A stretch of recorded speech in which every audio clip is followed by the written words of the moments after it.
Good morning, everyone, and thank you for joining us on this session with the University of Minnesota Law School on lease issues for small businesses. I'm Michael Waldegrima, Program Support Assistant with the Minnesota District Office of Small Business Administration. During the presentation, we ask that everyone has their audio and video muted. We also ask that you type any questions you might have into the chat function so that you can find by moving the mouse over the bar at the bottom of the screen. For those of you who are having problems accessing the presentation, we'll be announcing the slide transition so that you can follow along on the slide deck that was provided to you via the email that you provided on Eventbrite. We would like to introduce Emily Buchholz, the Executive Director for the Business Law Clinic at the University of Minnesota Law School. Emily? All right. Thanks so much, Michael. Well, first of all, welcome. Good morning. We're happy to have all of you on the call with us today. My name is Emily Buchholz, and I run the Corporate Institute at the University of Minnesota Law School, and the biggest piece of that is the Business Law Clinic. I'm also a licensed business attorney and have lots of experience working with small businesses. So this is a really fun experience for me to kind of blend the various things that I work on into one, I think, pretty fantastic project that will hopefully be helpful for you as well. So I'm going to moderate the conversation this morning. And if you can put your questions in the chat bar, like Michael said, I will be keeping an eye on that. I may respond to you directly. I may pause the presenters and see if we can ask the panelists. I think we'll likely save most of the questions until the end of the presentation. So don't worry. If you have a question, go ahead and put it in there, and we'll hopefully be able to get to everyone's questions before the end. All right. So the first attorney on our panel that I'd like to introduce is John Wheaton, who is a partner at Faegre Drinker. He's also a graduate of the University of Minnesota Law School. And John teaches the Advanced Real Estate Transactions class at the U because his practice in private practice is focused on commercial real estate transactions. So we're really excited to have attorney John Wheaton with us here today. We also have attorney Luke Grundman, who is another graduate of the Minnesota Law School.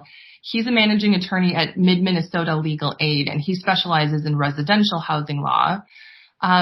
We're trying to have a variety of perspectives. So although today's focus will be small businesses, and that will by and large mean commercial real estate issues, I think it's still fantastic and helpful to have Luke in on the conversation as well. And then finally, we have the two student presenters. So there are two Corporate Institute practice scholars. And the two students with us today are Eric Schilling, who is a third-year student at the law school, and Stephanie Huisman, who is a second-year student at the law school. Eric is an extern this summer for Springboard for the Arts, and he actually took Professor Wheaton's Advanced Real Estate Transactions class last semester, so it's fresh for him. And Stephanie is an extern this summer with U.S. Bank's legal department. So we're really grateful and happy that they were willing and able to participate with us this summer. They have prepared this presentation for you. So without further ado, Stephanie and Eric, I will let you go ahead and take it away. Thank you very much for the introduction, Emily. Like Emily said, my name is Eric. I am a third-year law student here at the University of Minnesota, and myself and my colleague Stephanie are going to be presenting today on lease issues in uncertain times by really concentrating on the relevant topics of today, which is the pandemic and the recent civil unrest. Next slide, please. This presentation is really to give general information and educational purposes only. It is not intended for legal advice. Every lease agreement is different. Every lease agreement is also written differently, although they have common elements. That's why it's very important, if you have any specific questions about your particular lease, that you contact a licensed attorney in the jurisdiction that you have your lease if you have any questions. And then one of the last slides we have in this presentation actually gives you some contact information for some of these resources you can use. Next slide, please. The agenda for today's presentation is really broken down into 4 different steps. Step 1 is review your lease agreement. Step 2 is review your insurance policy. Step 3 is research financial aid availability. And finally, step 4 is talk and negotiate with your landlord or talk and negotiate with your tenant, depending what party you are. We divide each step into relevant provisions that may be in your lease agreements, relevant legal doctrines, and other practice tests as well that deal with the pandemic itself or the civil unrest. Next slide, please. So step 1, review your lease agreement. Next slide. It might sound overly basic, but the most important first step you should do for any lease issue is to read your signed lease. That's because courts will only enforce what's actually in the signed lease agreement. So any promises that the landlord made to you or that your tenant made to you about paying rent or other provisions are not to be enforced whatsoever by the court. Because minus a few exceptions in the form of legal doctrines that I'll be going over shortly, the signed lease states all the legal obligations, rights, and remedies available to yourself as a party to the lease. Next slide, please. Are you, as a small business owner, a party to the lease? Once again, this might be very overly simplistic, but it has vast ramifications because the parties to the lease are the only ones able to enforce the lease. You may not be a party to the lease because a previous business partner was the one that signed the lease for you, and they are no longer part of your business. To see if you're a party to the lease, typically in the first paragraph of a lease agreement, they will list the parties. Further, if you look at the signature block, which is normally at the end of the lease agreement, they will also list the parties. And then outside the scope of this presentation, but I want to offer a quick practice tip. If you are a signed party to a lease, you are then personally responsible for the obligations in any instance that happen at your lease. To avoid personal liability, you should create a limited liability entity, such as a limited liability company, a limited liability partnership, or even a corporation that would sign the lease on your behalf. And you, as the business owner of this entity, would have control over it. For further assistance or questions in establishing a business entity, I encourage you to contact the University of Minnesota Business Law Clinic at the email address provided on this slide. Say, Eric, can I pause for 1 second? Of course. Thank you. So a few folks are having a hard time hearing you. I wonder, Michael and Don, are you having a hard time hearing Eric as well, or is he clear for you?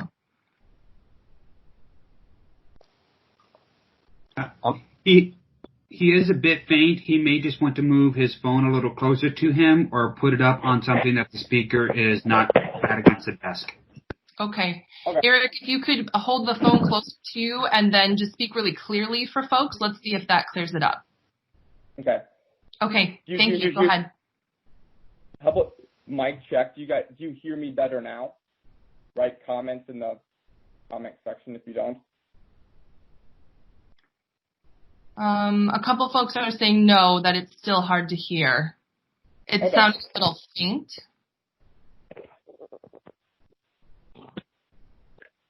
How about now? I'll just put it right by my ear.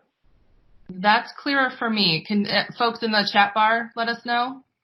I see 1 or 2 yeses. Yep, it sounds like that's better, Eric. You can give that a try. Okay. Awesome. Perfect. Thank you so much. We'll be flexible and do it this way. Okay, sounds good. Thanks. Okay. So next slide, please, Michael.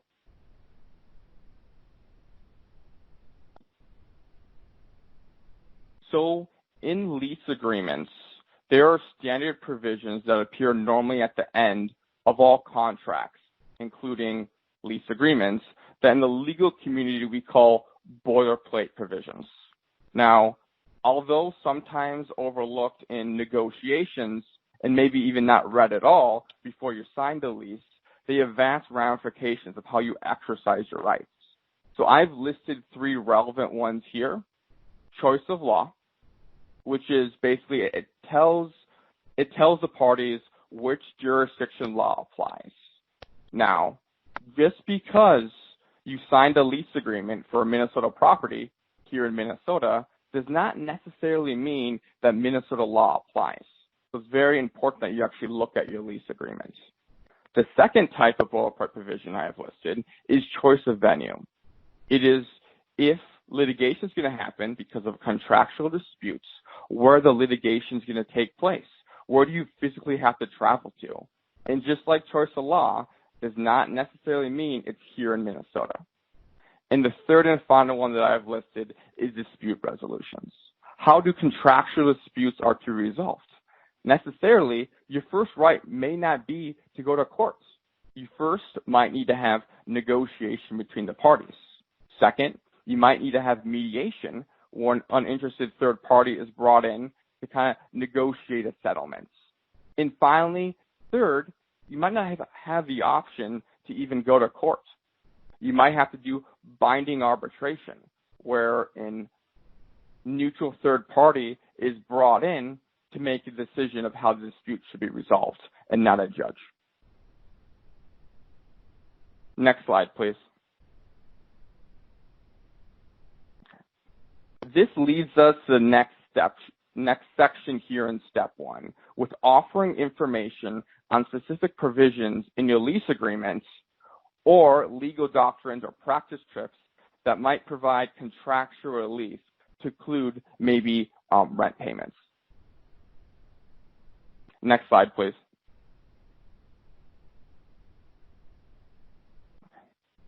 Residential tenants are offered more protections than commercial tenants under Minnesota law. One example of this is when Governor Walz signed Executive Order 20-14 back in March. What this did was it suspended evictions on residential tenants and homeowners during the COVID-19 peacetime emergency.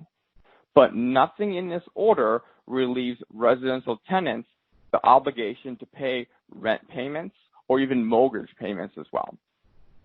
Now, this order was only for residential tenants, which means if you are a commercial tenant or a commercial landlord, you can still evict your tenants if they don't pay rent. Next slide, please.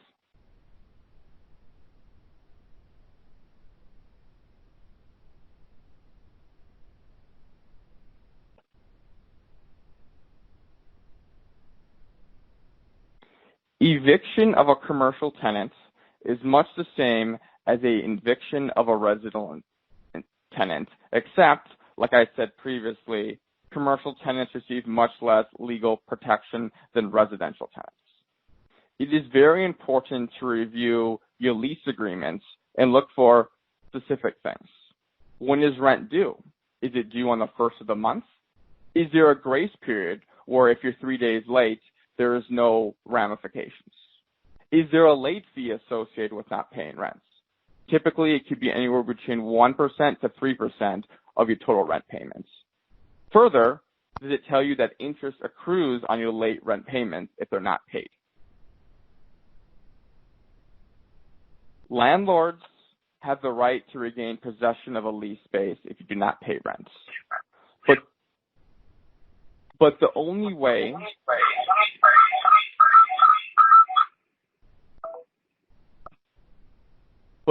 way landlords are allowed to regain possession of a lease space is through an eviction action in district courts. They are not allowed to do any self-help remedies such as changing locks on their tenants or forcibly removing them.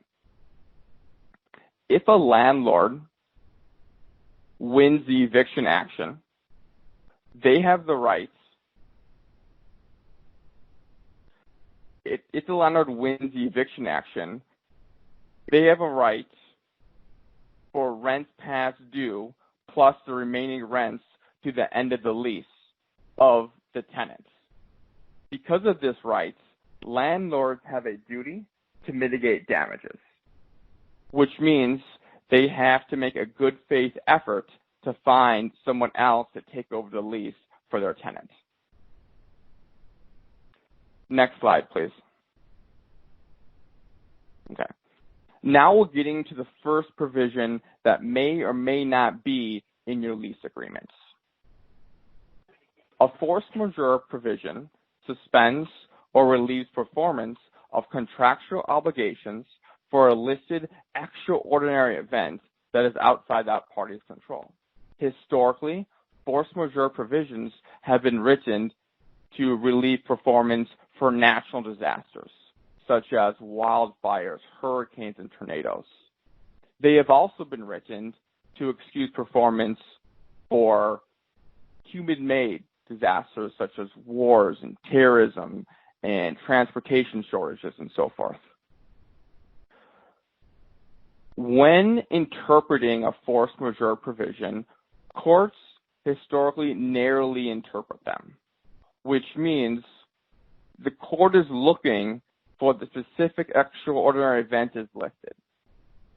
So, in the case of the pandemic or civil unrest, does the provision list an outbreak as an extraordinary event? Does it list a public health emergency? Does the provision mention rioting or damages that were caused by civil unrest in the case of the events that were happening earlier this month? One thing to note, too, as well is just because you have a force majeure provision that lists a public health emergency or government order as an extraordinary event, does that mean that rent will be excused unless provision or another part of the lease agreement lists that rent payments are excused? In fact, a typical force majeure provision that maybe is more pro-landlord than pro-tenant might say that a force majeure event cannot excuse an obligation to pay money or rent. Next slide, please. A recent court decision in Illinois that happened earlier this month ruled that a state-ordered suspension of dine-in services is considered a triggering event for applicable force majeure provisions. There are three things that I want to point out here. First is the jurisdiction and type of courts that made this decision. It was made by a bankruptcy court in the state of Illinois. What this means is for jurisdictions outside of Illinois or even inside Illinois, it's not binding for them. Tenants can use this as persuasion to try to influence the court to make a similar decision, but they're not bound for it. Also, the fact that it was done by a bankruptcy court also has some ramifications as well, because typically bankruptcy court decisions don't have as much weight outside the bankruptcy system. The second thing I want to point out is the precise language in this force majeure provision, which is the third bullet down. Obligations are prevented or delayed, retarded or hindered by laws, government action, or inaction, orders of governments. In the case of Illinois, just like here in Minnesota, the government had an executive order that prevented in-house dining at restaurants. So the question you should ask yourself and seek legal advice about this is, if you have a force majeure provision, do you have similar language to that this Illinois court had? The final thing I want to mention is the fact that the restaurant was still ordered to pay 25% of rent because the government order was only for in-house services. They still allowed curbside and takeout services as well, just like here in Minnesota. Great. And Eric, the last... Oh, sorry. Go ahead. No, go ahead, Emily. After this slide, I'm going to pause and see if John or Luke have anything they want to add. So if you have one more point on this, go ahead. Okay. One thing I'm actually going to add that John gave me earlier today is Reuters just reported that because of COVID-19, you know what? I'll say that at a different location. So next slide. Okay, so let's just pause for a minute then. And Luke, I'm going to turn to you first and just see if you have anything else that kind of comes to mind or that you wanted to add about anything we've just covered. No, I think it was a pretty good summary. And as you mentioned before, Emily, my experience is mostly in residential tenancies.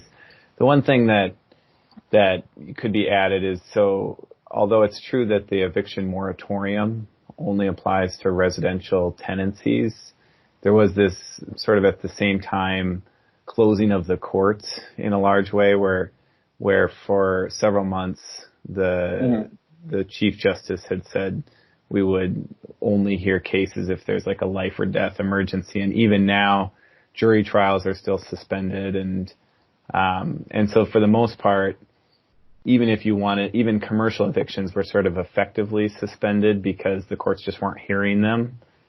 So it didn't take away the right to file, and it didn't apply some of the misdemeanor penalties if there were filings that would apply to residential tenancies or residential lease terminations.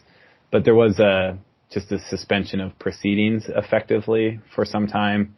And then at least in the 4th District, which is Hennepin County, commercial evictions have started to get hearings, but that's really just been over the last about month or so. So there is a little bit of a backlog of those cases. Interesting. Thanks for that. John, same question to you. Anything else that you're hearing or that you wanted to add at this juncture? Yeah, thanks, Emily. The one thing I wanted to add, which are you getting feedback from me? Yeah, we're getting a little feedback.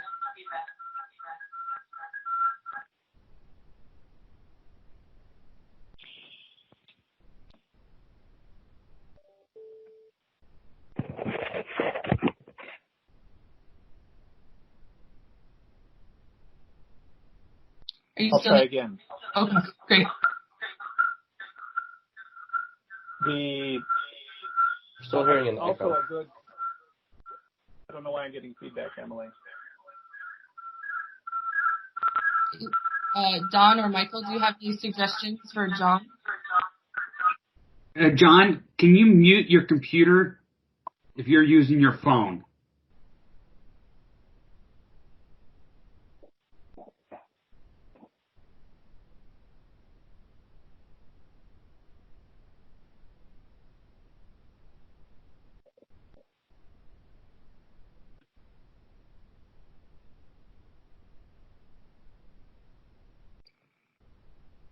You still there, John?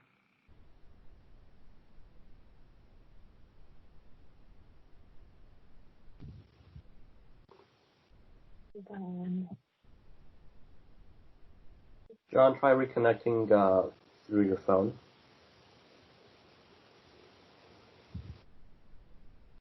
All right.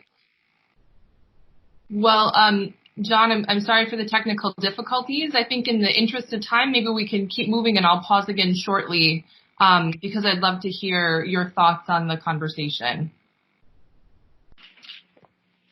All right. Eric, let's send it back to you while John's sorting out his technical situation. Okay, sounds good. Thank you, Emily and Luke, for fantastic points. So the next slide I have is Co-Tenancy Clause. This is a clause that may or may not be in your lease. And what it does, it relieves the tenant of lease obligations on the continued operations of a separate tenant or tenants in a shopping center or mall. So the idea of this is to not force a tenant to stay in a dead or dying retail space. Now, there are a couple ways of this clause can be written in your lease. It might say that might require a retail center to be operating at like 80% capacity, or it could say that an anchor tenant such as Macy's is still operating. There's been an interesting dispute on the news right now with Gap, the clothing outfitter, has stopped paying rent on its temporarily closed doors. And Simon Property Group, which is the largest owner of malls in the country, has sued Gap for $65.9 million of missed rent payments.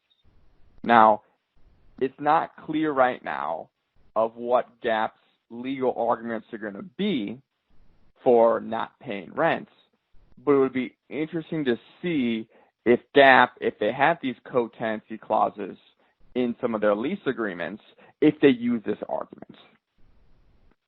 One thing I want to add too, which Professor Wheaton, John Wheaton, gave me this morning is Reuters just reported that because of COVID-19 pandemic, mall operations collected only 15% of April's rents, and trends are looking worse for May.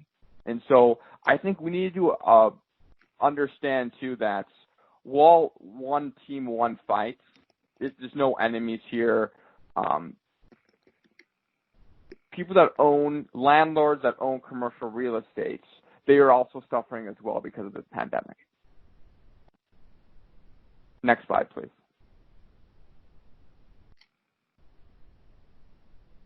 Okay.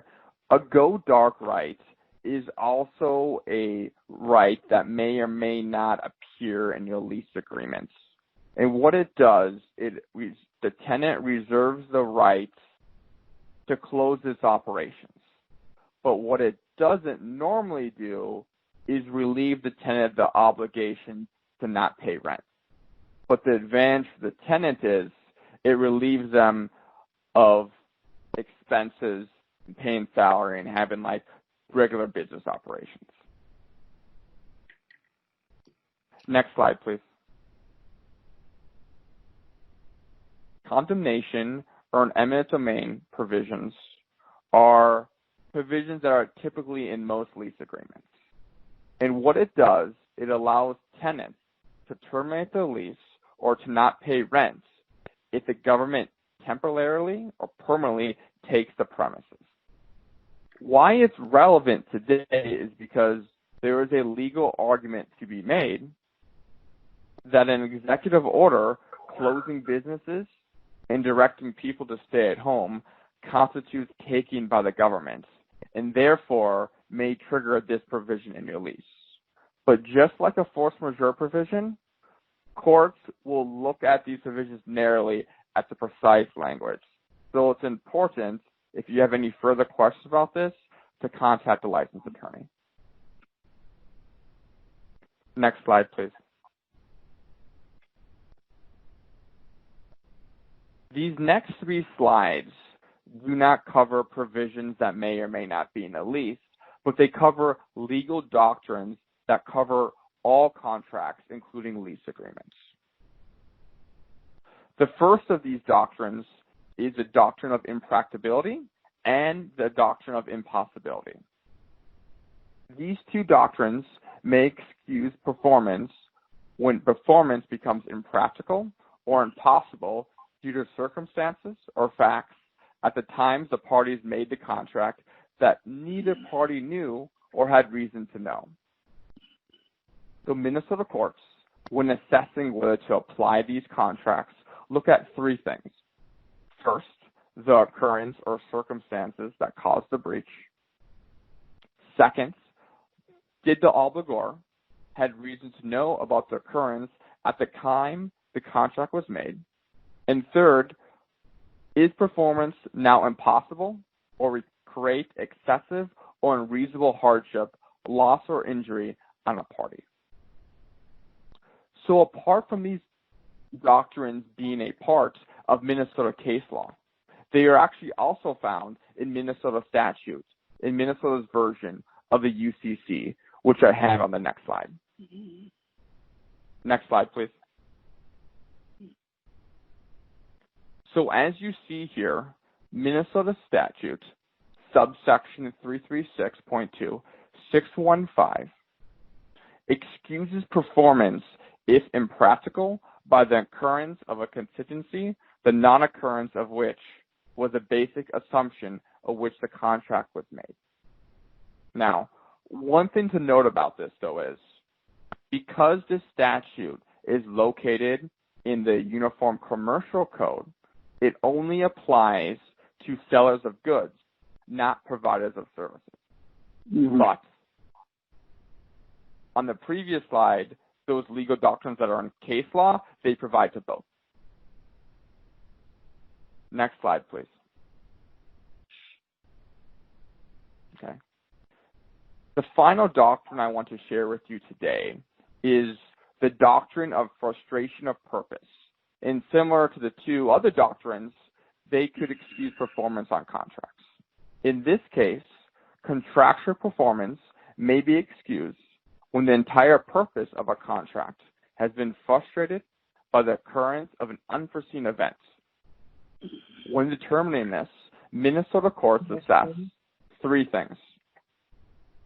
First, whether the principal purpose of the contract is frustrated.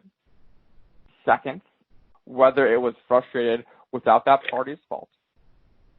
And third, whether frustration was by the occurrence of events, the non-occurrence of which was a basic assumption of when that contract was made. Next slide, please. So this leads us to the next question in step one.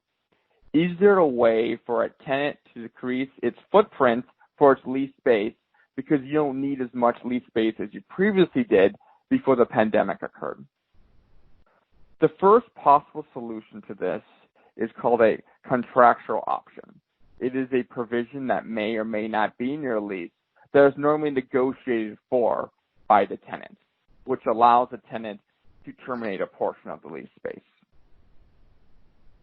Another way of decreasing your footprint is for the tenant to find an interested third party that may take over the lease in the form of an assignment or subleasing.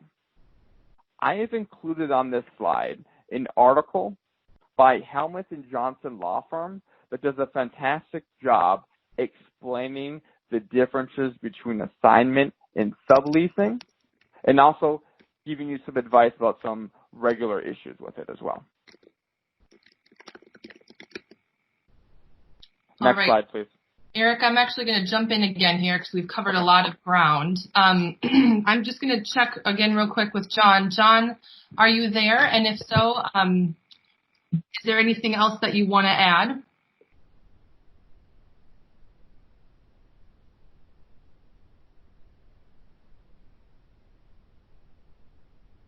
Don't hear John. Okay, I'm good. I'm good. I unmuted me at my end. Can you hear me okay? Yes, I can hear you great, and there's no feedback. So first, I just wanted to ask you anything that's top of mind for you that you wanted to make sure to add. Just a couple of things. Everything that's been covered so far is a great overview. I wanted to back up just a second. We're on the question of a landlord's duty to mitigate in case a tenant can no longer pay rent under its lease or is evicted. The lease would still make a tenant responsible for the remaining rent over the remaining term of the lease, even though the tenant has been evicted, which seems like a harsh outcome. The landlord may have a duty to mitigate, that is, find another tenant to take up the lease so that the landlord could recover the rent from a replacement tenant instead of from the original tenant. But it's not a very strong duty to mitigate. So I don't want people to leave with the impression that there is relief from the contractual obligation to pay rent. The landlord may or may not have to try very hard to accomplish mitigation. Secondly, I like the reference to the UCC in Eric's discussion of the impracticability doctrine, that if it's impracticable to perform, perhaps the law would provide some relief to the tenant. Eric did point out that that's a UCC provision that applies to the sale of goods, not to landlord-tenant law. But that doesn't mean it's still not helpful, because courts look to other areas of the law, like the bankruptcy court that Eric referred to earlier, and like the UCC, to help form an opinion as to what public policy ought to be under these difficult circumstances. So even though it doesn't directly apply, it's still helpful as an indication of what the legislature thought a fair outcome might be. I was then, Emily, if you wanted me to, I could turn to this question about what happens if we're in the renewal period or the option period under a lease that one of the participants asked. Would you like me to do that? Yes, that'd be fantastic. There are two questions in the chat bar, so go ahead with that one first. That'd be great. So one of them was, sorry, I have to scroll up now. There have been too many questions. What happens? The question was effectively, what happens if the lease has expired? So if the tenant was paying $2,000 a month in rent and now the lease has expired, can the landlord demand any old thing from the tenant? And the answer is it will depend upon the lease. Often leases will contain a renewal or an extension option, allowing the tenant to remain under the lease for an additional period beyond the expiration. That's in some leases if it's been negotiated. It's not in all leases. The second thing to check in your lease is sometimes there is a provision dealing with holdover. That is, if a tenant stays in the space beyond the expiration of the lease term, there may be a holdover provision that would say the landlord can collect, you might typically see 1.5 times the normal rent or even 2 times the normal rent, depending upon what the lease says. So that's not a good outcome, obviously. You don't want your rent to be increased by 50% or 100%, but if it's in the lease, that would be enforced. If the lease doesn't say anything about holdover, the landlord doesn't have the right to collect a higher rent, but you also don't have a right to stay in the space, and the landlord has the right to kick you out. And Eric, I don't want to get ahead of ourselves here. I don't know if you're going to talk about landlord incentives to keep tenants in place, so maybe I'll just leave it at that. I don't know that the landlord will want to kick out tenants, but I'll pause there.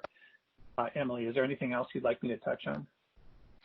No, that's excellent. Really, really helpful. There's one other question since we're paused here. It says, are we able to terminate a lease without penalty if we're in an option period? So if the lease term was 5 years and we had an option for another 5, we're now in year 6.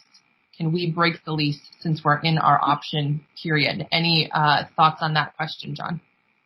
Yeah, my thought is the answer is no, you can't break the lease. Once you've exercised an extension option, it's just as though the lease was, instead of being for 5 years plus 5 more years, once you're in year 6, if you've exercised the extension option, you've committed to the next 5 years and don't have a right to terminate unless there's something in the lease that provides tenant with an early termination right. Yeah, I think that's right too. And for me, this all goes back to the idea that this is especially true for commercial leases, it really all comes back to the agreement itself. And that's kind of where Eric started his conversation. And I think that's exactly right, is that all of these questions, sort of the governing law typically will be the lease itself and what that lease says. So going back, taking it out, reading through the whole thing, and just seeing if there are any provisions that might come to bear. Okay, great. Thank you so much, John. That was really helpful. Let's turn it back over to Eric and Stephanie to continue with the presentation. Okay. Thank you very much, Professor Wheaton. Next slide, please, Michael. So now we're on step 2 of our agenda. Review your insurance policy. Similar to reviewing your lease agreement, each insurance policy is different, so it's very important that you review it carefully. Now, I'm not going to spend much time on this step just because last Wednesday, the Small Business Administration, in cooperation with the Corporate Institute, had a fantastic presentation on insurance issues for the pandemic and civil unrest that I actually have a link to in the next slide. So I want to refer to that. But I do want to spend some time talking about two key policies that may be relevant today. Next slide, please.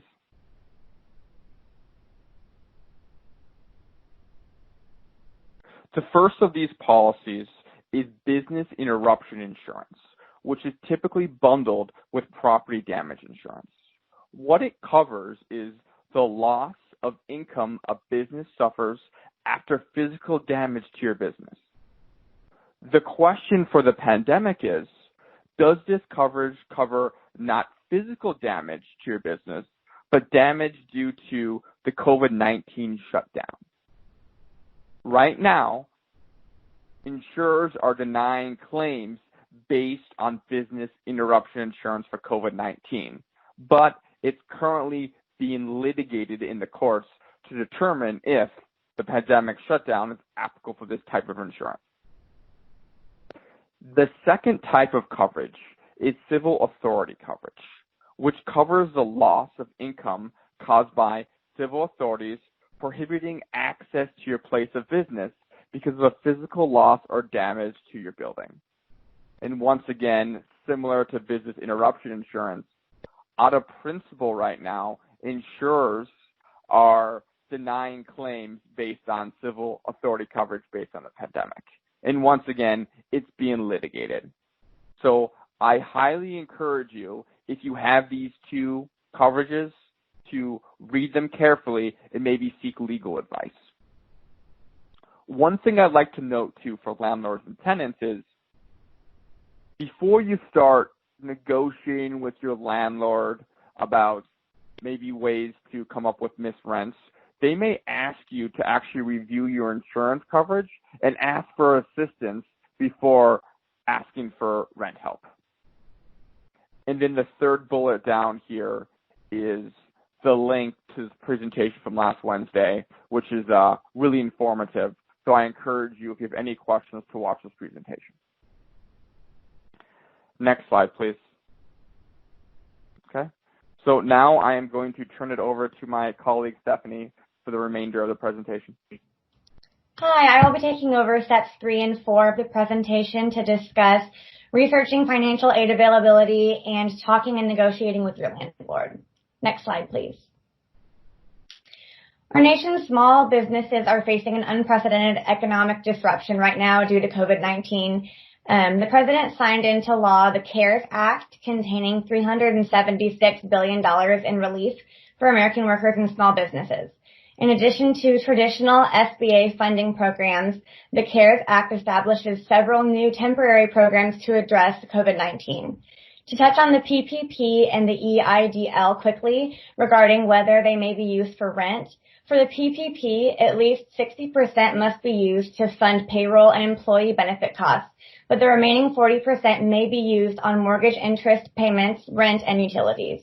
For the EIDL, advance up to $10,000 can be used for maintaining payroll, proving sick leave to employees, rent or mortgage payments, and other obligations.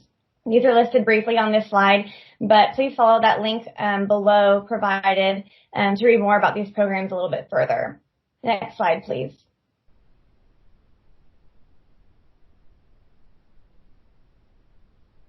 Next slide, please. If you may be needing additional financial aid assistance that may not be due to COVID-19, for example, if your business has been impacted by the civil unrest in our community, please check out these additional links provided. Each link has lists of organizations and resources for financial aid in Minnesota. Next slide, please. So talking and negotiating with your landlord. Next slide. The biggest idea we wanted to touch on in this area is being able to see negotiations and navigating this unprecedented territory with COVID-19 as a team effort rather than as a battle between the landlords and tenants. Understand that this needs to be a give and take process with concessions on both sides. Landlords be understanding to small businesses struggling right now to afford rent, And tenants also reinforce your value with the landlord during negotiations, but also be understanding that your landlord has bills to pay as well, and that some options may not be entirely possible. So sometimes negotiations and concessions are going to be out of your landlord's control, as some of them may take time or require consent from the landlord's lender. Next slide, please. Lease negotiation impacts a landlord-tenant relationship long-term, both during the negotiation process as well as with future renewals. A landlord with a negative experience may be more likely to be difficult to negotiate with at the time of renewal. Likewise, a tenant will be less likely to re-sign or refer prospective tenants to your property if he or she has had a negative experience with negotiation. Additionally, depending on the length of your lease, you could potentially be working with your landlord for 5 or 10 years, and as a tenant, if you need anything additional in the future, you're going to want your landlord to be willing to work with you. Likewise, a tenant will be more likely to sign a longer lease term at the time of renewal if he or she feels positivity throughout the negotiation process with the landlord. Next slide, please. Another thing to keep in mind when you go into the negotiation process is that if you are unable to work things out amongst yourselves and you do end up needing to go to court, it may be an even longer process due to closures of courts. Additionally, if you do end up subleasing or breaking your lease, it's a very slow time right now for finding other potential tenants to take over that lease. Also, keep in mind that any agreements that you do make with your landlord or tenant, they need to be in writing in order for them to be upheld later on. Next slide, please. Tenants, before requesting a rent concession or help from your landlord, it is important that you come prepared. Be sure that you are able to back up your request for assistance with an actual need for that assistance, such as showing your bank statements or other supporting documentation of financial laws. Additionally, tenants, understand that going into talking with your landlord, things might not always be in the landlord's control. There are many fixed costs that a landlord must continue to pay without that rental income. And also some of these costs may be increased during this time additionally. Next slide, please. Landlords, it is important to be in communication with your tenants about their current situation. Encourage them to pursue their claims with insurance companies and to apply for financial aid availability and other assistance. Also, review your own insurance policies and contractual obligations to your lenders as well as to your other tenants so that you are able to properly evaluate what assistance you are actually able to provide to your tenants that are requesting this assistance. Consult with an attorney or an accountant to evaluate these requests for assistance as well so that you are able to have the financial means to provide assistance that they're asking for and to see if you are still upholding any pre-existing obligations that you may have. And while you may be unable to grant all requests, it is important to ensure that you are exhausting all of your options to be able to help your tenants to the best of your ability. Keep in mind that assisting a tenant in a way that you may not prefer is likely to be better for your property than if the tenant were to be completely lost and no rental income were there at all. Next slide, please. Additionally, landlords should look at each tenant individually to determine if his or her likelihood to be able to repay any assistance that may be provided, such as looking at the long-term viability, the tenant's credit and financial state before COVID-19 hit. Look at the tenant's history of payment, how much longer is remaining on the lease, and whether a personal guarantee might be helpful to bolster that tenant's credit. Additionally, make sure that you're looking at your own needs as far as cash flow and your overall long-term hopes for the property. Next slide, please. Here are some creative, go back one. Thank you. Here are some creative ideas for possible solutions that landlords and tenants are using right now to try and navigate these uncertain times that might be helpful in your own situation, such as a rent reduction, abatement, or deferment for a set period of time with no repayment in exchange for more favorable lease terms, or maybe for a set period of time with repayment amortized over the remaining term, perhaps for a set period of time but tacking additional time onto the end of the lease, or to even reduce rent down to a percentage, potentially doing this as a percentage of sales made by the tenant. Additionally, you may want to have the option to apply the security deposit to the rent or collect common area maintenance charges but then defer the base rent, or suspend late fees and interest. These are just some ideas, but there are options for you to consider in your own situation that might be helpful to you. Stephanie, I'm going to pause you here because I see some questions, and I know this is kind of where the rubber meets the road, so to speak, right? Like, you know, right. We have the code of the background of the law, and we're getting a few questions, I think rightfully so, about like, yeah, but what happens if, you know, the tenant can't pay and the landlord still has these obligations? So let me ask you, Luke, if you have any, let me just read the questions because there are a couple of good ones and see if you have any initial thoughts, and then John, I'll ask you as well. So one of the questions says, we've engaged the landlord and offered to pay. We don't see the business coming back, but essentially the landlord says, tough, you have to pay. So what now, essentially? You know, do you recommend that you just wait and see if the landlord is going to pursue an action in court once the courts open up? Or is there some other sort of proactive solution that tenants might be able to take? Luke, I know that your expertise is mostly residential, but do you have any kind of big picture thoughts on what those options might look like? Sure. Yeah, a couple of things come to mind. You know, obviously every situation is different and it depends. I'm assuming this is a situation where there's some sort of personal guarantee of the lease, so the tenant isn't comfortable just walking away from the situation. You know, if the tenant is a business entity of some sort and there's no obvious pass-through of liability, you could just walk away and let them sue your defunct LLC and move on. If there is a personal guarantee, another option to think about is bankruptcy as a way to end a lease, and you could try to raise some of these issues there that our two presenters here have given us. And then one that we have tried over the last few months is evictions in the residential context have been shut down, but we have these disputes with landlords and we want to try to get some of them resolved. What it's actually been nice is to have us file the lawsuit rather than the landlord. And that's been allowed, and we'll get hearings with courts on what are effectively declaratory judgment actions.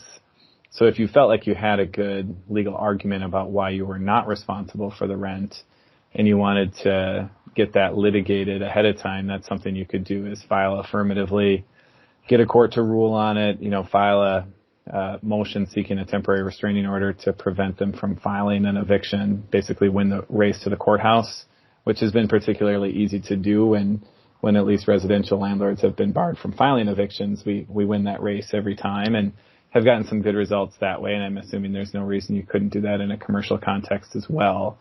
It just, based on the question, I'd say you would want to have a good legal argument about why you were not responsible for the rent, and there's nothing obvious in the question about why you wouldn't be. Yeah, that's really helpful. And so that kind of goes, you know, Eric and Stephanie have mentioned a couple of times, having an attorney who can look at your specific situation through the lens of what's best for you and give you some advice about what to do next. And then, thinking through whether or not, what is the legal standing for your inability to pay rent, and does it make sense for you to sort of proactively go ahead and file, or just wait it out? So that's really helpful, Luke. Thanks. John, the next question I'm going to send your way. This attendee says, any advice on recovering deposits? So, that's this is all this thorny issue from both perspectives. What about for landlords who might be trying to recoup something here? Any thoughts on that, John? Thanks, Emily. Yeah, the deposits are a thorny question. I think that if the tenant is not paying rent, and doesn't have a defense or an excuse for not paying rent, I think the landlord is going to be reluctant to release the deposit, and I think a court is going to be reluctant to force the landlord to release the deposit. If the tenant has a good excuse, I'm a small tenant in an interior mall, and the landlord shut down the mall, so I couldn't operate my business, and now the landlord wants to keep my security deposit. I think the tenant has a case.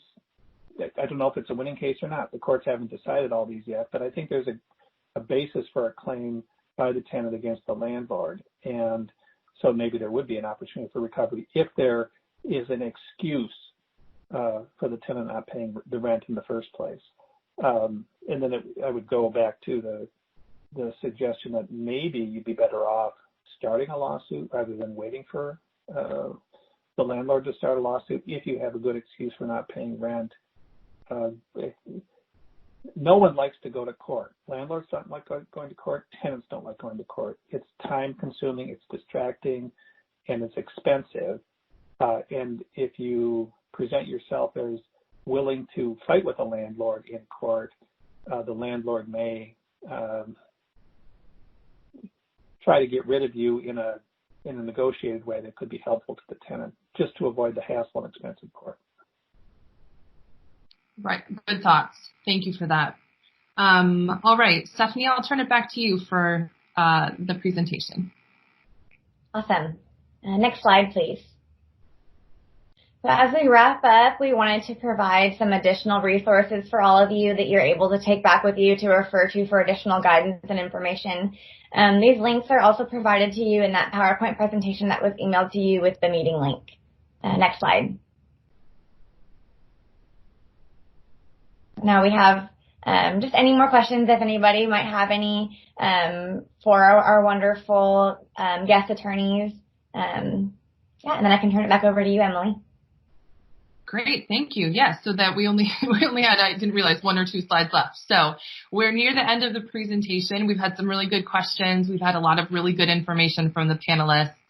I do see that it's a few minutes after 10, but if anyone else has a question that they wanted to ask, I will just pause here for a moment. Again, go ahead and type it in the chat bar. That's the easiest way for me to see it.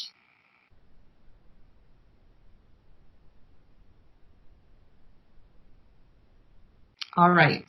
I don't see any takers right away. So I'm going to go ahead and just thank Stephanie and Eric. Excellent job. Thank you so much for being here. Oh, I do see one final question before I thank everyone. Okay, will you be sending out the PowerPoint? That one, I believe that all of the attendees should have received it by email. If you did not, certainly we can send it to you. There's a PDF that was supposed to be sent around. There's one more legal question, which is, can landlords charge us 6% interest on past due rent? John, Luke, is that an easy answer from one of you two? This is John. I think it's a pretty easy answer. It depends upon what the lease says. And if the lease says the landlord can charge 6%, the landlord can charge 6%.